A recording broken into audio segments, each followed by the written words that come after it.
Partai Nasdem yang sudah mendahului mendeklarasikan calon presidennya. Ya, ini juga menjadi catatan. Satu, kinerjanya, dua, termasuk partainya. Ya, kalau memang gentle betul sudah seperti itu, gitu ya, akan lebih baik. Itu menteri-menterinya lebih baik mengundurkan diri. Orang tidak perlu sakit hati. Dalam politik itu nggak boleh sakit hati, nggak boleh baper, nggak boleh, biasa aja. Hanya kan meskipun biasa saja, tapi kan tetap ada catatan. Oh begini ya, oh begini cara berpolitiknya. Oh kan tetap ada penilaian. Oh ini kok kurang dewasa. Oh ini kok politiking. Oh ini kok nggak negarawan. Oh ini kok semaunya sendiri, kan tetap ada. Tapi kesiapan kan tetap ada. Tapi ketika Nasdem mendeklarasikan Anies untuk maju Pilpres 2024, Jokowi kelihatan sekali tidak nyaman dan itu mengarah kepada kemungkinan reshuffle yang akan dilakukan kepada menteri-menteri yang saat ini diduduki oleh Nasdem. Setelah Nasdem mengumumkan Anies sebagai kandidat Capres, elit PDIP silih berganti, baik secara terbuka ataupun tidak terbuka, menyindir Nasdem. Ya, sejak Pak Surya Paloh ngumumin kalau Partai Nasdem nyalonin Pak Anies jadi capres mereka, dan katanya Pak Anies ini adalah antitesa dari Pak Jokowi, Pak Anies ini kebalikannya dari Pak Jokowi. Makanya wajar kan kalau muncul kesimpulan Partai Nasdem sudah ngambil posisi jadi oposisinya Pak Jokowi. Tapi lur, tapinya ini Partai Nasdem nggak mau dianggap jadi partai oposisinya Pak Jokowi. Jadi kipi ya Pak Surya Paloh ini ya lur.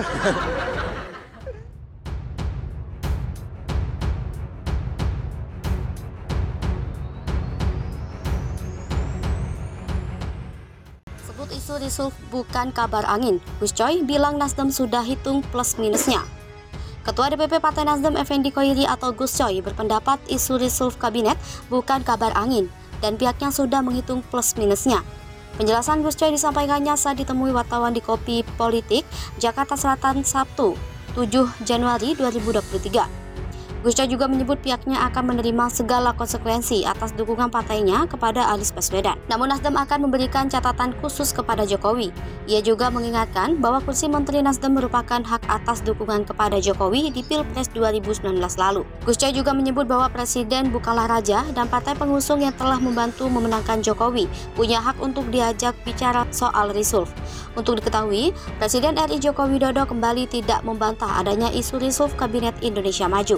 Kali ini, ia menyebut reshuffle akan dilakukan besok tanpa menyebutkan tanggal pastinya. Demokrat diprediksi untung besar jika AHY jadi cawapres Anies. Nasdem, PKS merugi. Partai Nasdem dan Partai Keadilan Sejahtera diprediksi tak akan mendapat limpahan elektoral jika Agus Harimurti Yudhoyono dipasangkan sebagai calon wakil presiden untuk Anies Baswedan pada pemilu 2024. Kotel efek atau efek ekor jas hanya akan didulang Partai Demokrat lantaran ketua umum mereka maju sebagai calon RI 2. Sebaiknya, kata Yunarto, jika mantan Gubernur Jawa Barat yang juga Wakil Ketua Majelis Syuro PKS Ahmad Heriawan atau Aher yang jadi cawapres, limpahan elektoral hanya akan didapat PKS. Faktor cawapres inilah yang diduga menjadi penyebab alotnya rencana koalisi perubahan. Demokrat dan PKS cenderung ingin mengajukan kader masing-masing supaya mendapat keuntungan elektoral. Namun menurut Yunarto, dibandingkan dengan PKS, Demokrat tampak lebih ngotot untuk memajukan nama AHY. Seandainya keinginan Demokrat tak terakomodasi, bukan tidak mungkin partai berlambang bintang Mercy itu hengkang dari rencana koalisi. Selain faktor cawapres, lanjut Yunarto, baik Nasdem, Demokrat maupun PKS juga masih berhitung soal peluang konstelasi politik ke depan. Langkah ketiganya dan parpol-parpol lain bergantung pada keputusan yang akan diambil oleh PDI Perjuangan. Sebagai partai penguasa dengan elektabilitas tertinggi, pencapresan dan koalisi PDIP disebut mampu mengubah peta politik pemilu 2024. Yunarto menambahkan, peta politik yang ada saat ini masih bisa berubah. Tak hanya rencana koalisi Nasdem, Demokrat dan PKS saja, kerja sama parpol-parpol lainnya yang sudah terbentuk masih sangat mungkin bubar. Sebagaimana diketahui, kabar koalisi Nasdem, Demokrat, dan PKS untuk pemilu 2024 sudah direncanakan sejak lama. Namun, hingga kini kongsi ketiga partai tak kunjung resmi. Akan tetapi, pada Oktober 2022 lalu, Nasdem lebih dulu mendeklarasikan mantan Gubernur DKI Jakarta, Anies Baswedan, sebagai calon presiden. Belakangan ketiga partai tampak tak sepaham soal peresmian koalisi. Demokrat menyiratkan keinginan untuk mendeklarasikan koalisi pada awal tahun 2023. Namun, partai yang dimotori AHY itu mau deklarasi koalisi bersamaan dengan penetapan bakal Capres dan Cawapres. Gelagat serupa juga ditujukan oleh PKS. Terkait ini, Nasdem memberikan respons berbeda. Partai besutan Surya Paloh itu menyebut penentuan Cawapres tak boleh sembarangan dan terburu-buru. Wakil Presiden pastikan ada reshuffle kabinet, menteri dari Nasdem terpental semua atau cuma 2. Isu reshuffle kabinet berhembus kencang dalam beberapa pekan terakhir. Reshuffle kabinet itu dikabarkan menyasar 3 menteri dari Partai Nasdem yang sebelumnya telah memastikan mengusung Anies Baswedan sebagai Capres 2024.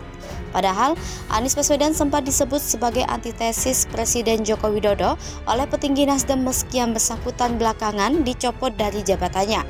Nasdem sendiri saat ini masuk koalisi Indonesia Maju pendukung Jokowi. Rumor soal reshuffle kabinet itu akhirnya jelas Jumat 6 Januari 2023. Wakil Presiden Ma'ruf Amin memastikan Presiden Joko Widodo melakukan kocok ulang kabinet. Menurut Ma'ruf Amin, reshuffle kabinet akan dilakukan bila ada kinerja menteri yang dirasa kurang baik. Ma'ruf menyebut Jokowi bisa kapan saja merombak jajaran pembantunya karena hal itu adalah hak prerogatifnya sebagai presiden. Ma'ruf menyebut saat ini yang bisa dilakukan hanya menunggu keputusan dari Presiden Jokowi. Kata Ma'ruf, Jokowi pasti sudah memiliki cukup informasi dan pandangan tersendiri soal kinerja para menterinya. Presiden Jokowi sebelumnya sudah beberapa kali memberikan sinyal terkait rencana reshuffle ini. Bahkan, ia tak menampik saat dirinya apakah reshuffle tersebut akan dilakukan dalam waktu dekat. Namun Jokowi tidak merinci kapan reshuffle kabinet akan dilakukan. Dia hanya meminta publik untuk sabar menunggu. Tenaga ahli utama KSP Ali Muhtar Ngabalin memprediksi perombakan kabinet kemungkinan akan terjadi pada bulan Januari ini. Menurutnya, siapapun yang akan diganti harus bisa menerima keputusan Jokowi tersebut. Menteri-menteri dari Nasdem disebut-sebut akan digeser. Di kabinet saat ini ada 3 menteri dari partai tersebut, yakni mantan Syahrul Yassin Limpo, Menkominfo Johnny G. Plate, dan Menteri LHK Siti Nurbaya Bakar. Menanggapi kemungkinan terjadinya reshuffle ini, Partai Nasdem menyerahkan semuanya kepada Presiden Jokowi.